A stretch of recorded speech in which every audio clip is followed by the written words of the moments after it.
What do you think of when you hear the term 9/11? Do you think of this? How do we free mankind from intolerance? Who can we take inspiration from to find the ultimate truth and save ourselves from destroying our Mother Earth?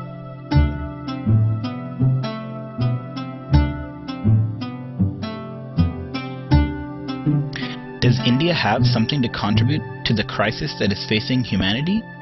The great monk, Swami Vivekananda, roared the message of the fundamental spiritual unity of life on September 11th, 1893, in the Parliament of Religions in Chicago, precisely to answer these questions. Sisters and brothers of America. These loving words were enough to captivate everyone. Vivekananda once said, I have a message to the West, as Buddha had a message to the East.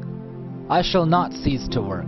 I shall inspire men everywhere until the world shall know that it is one with God. Who was this man? How did he reach the shores of America, Europe, and so many countries around the world? Let us embark upon this journey, a tale that begins in the outskirts of Calcutta, where the Datta family resided. Swamiji's father was a respected lawyer named Vishwanath. He was married to Bhuvaneshwari Devi, a cheerful, devoted, and deeply religious woman. After praying fervently for a son, Narendra Datta was born on January 12, 1863 on Makar Sankranti Day. Little did they know Naren would usher in a new age of spiritual consciousness throughout the world.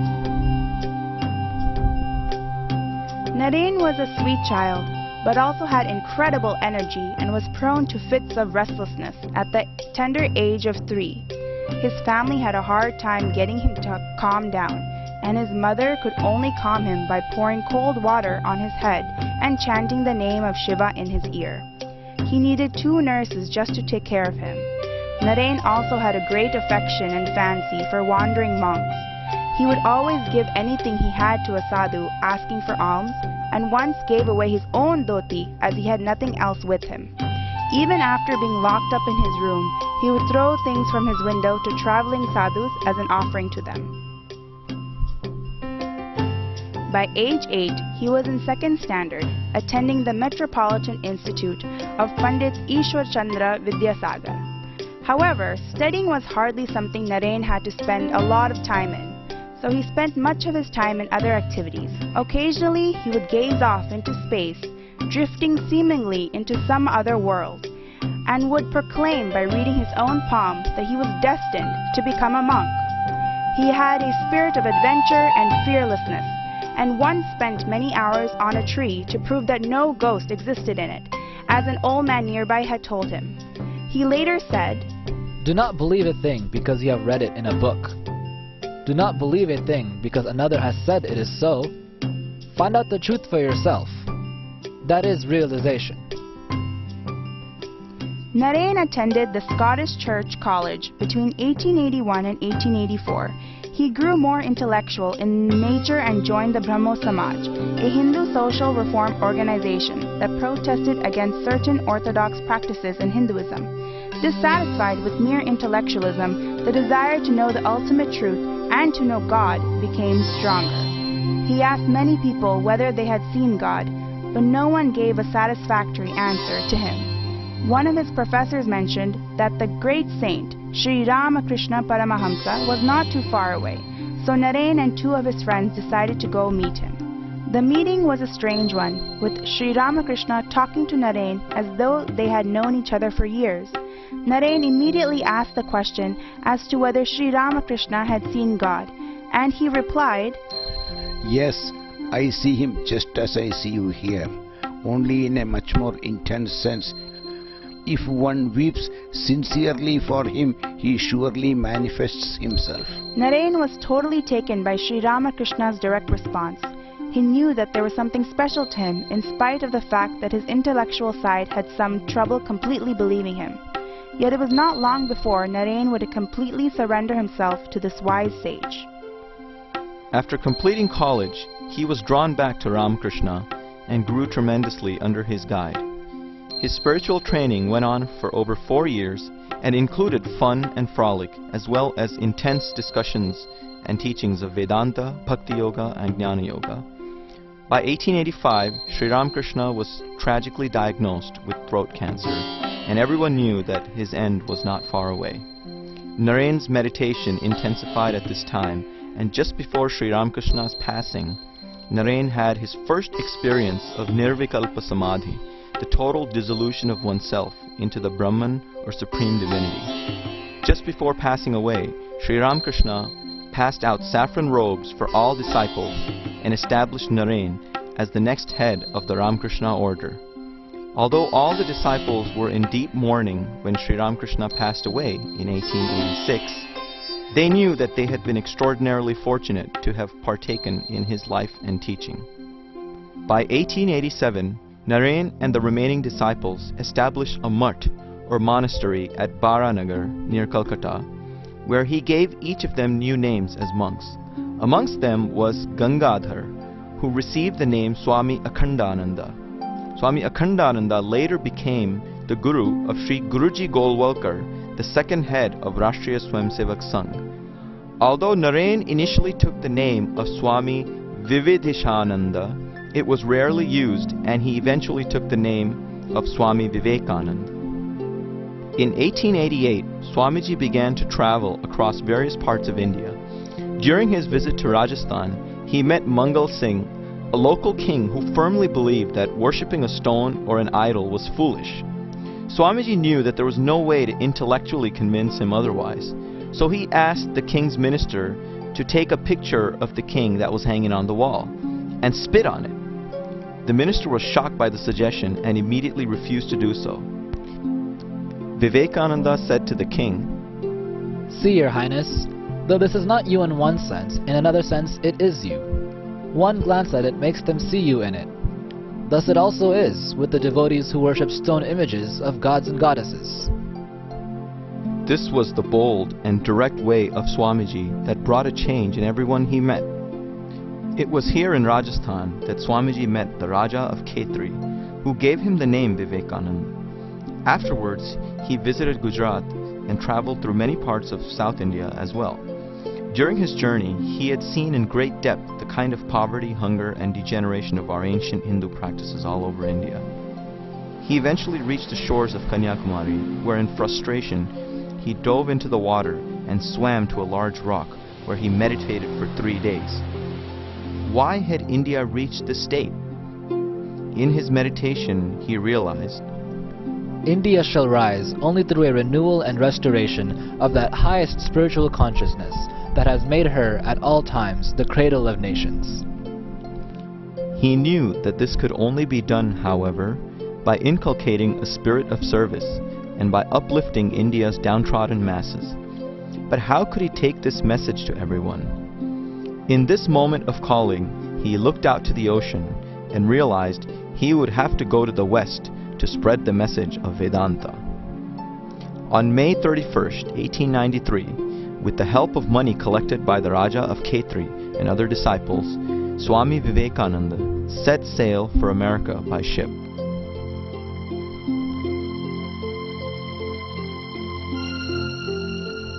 After passing through East Asia, the ship eventually landed at a port in Vancouver. From there, he took a train to Chicago. As the American people were unaccustomed to seeing Hindu monks in saffron clothing, he was mocked and discriminated against by the local populace on several occasions. It was then, in the middle of July 1893, that he also found out that the deadline had already passed for signing up as a delegate for the World Parliament of Religions. Swamiji on multiple occasions thought that he may simply have to return to India. But he knew that the message of Hindu Dharma and universal oneness had to come to the West. His guru Sri Ramakrishna had already given him this directive in his meditations. In an effort to save money, Swamiji moved from Chicago to Boston. There he was able to meet the famous professor J.H. Wright of Harvard University. Professor Wright was so impressed with Swamiji that he insisted that Vivekananda represent Hinduism in the Parliament of Religions. Professor Wright stated, To ask you, Swami, for your credentials is like asking the sun to state its right to shine. The professor wrote to a friend who was the chairman of the committee of the parliament. Here is a man who is more learned than all of our professors put together. The professor sent Swamiji to Chicago with a train ticket to stay with his friend Dr. Barrows. Unfortunately, upon reaching Chicago, Swamiji realized that he had lost the address and went asking around for Dr. Barrows. Unable to find him, Swamiji spent some nights homeless, finding only a railway freight box to sleep in. One day, while roaming the city, a lady, Mrs. George Hale, asked him where he was from. Realizing his unique background and need, she asked Swamiji to stay at their home, where she and her family helped connect him to the rest of the delegates of the World Parliament of Religions. Again, a divine power had guided Swamiji to the right place in spite of all the obstacles that he had faced. The Parliament of Religions was held in Chicago from September 11 to September 27, 1893. It included representation from various Christian denominations. Swamiji finally came forth to speak. He gazed at the audience for a moment and began, Sisters and brothers of America.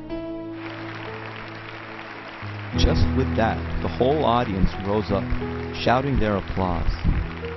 After a full 2 minutes, Vivekananda continued, As the different streams, having their sources in different places, all mingle their water in the sea, so, O Lord, the different paths which men take, through different tendencies, various though they may appear, crooked or straight, all lead to Thee.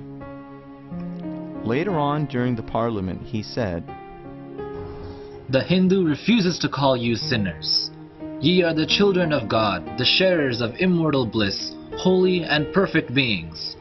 Ye divinities on earth, sinners! It is a sin to call man so.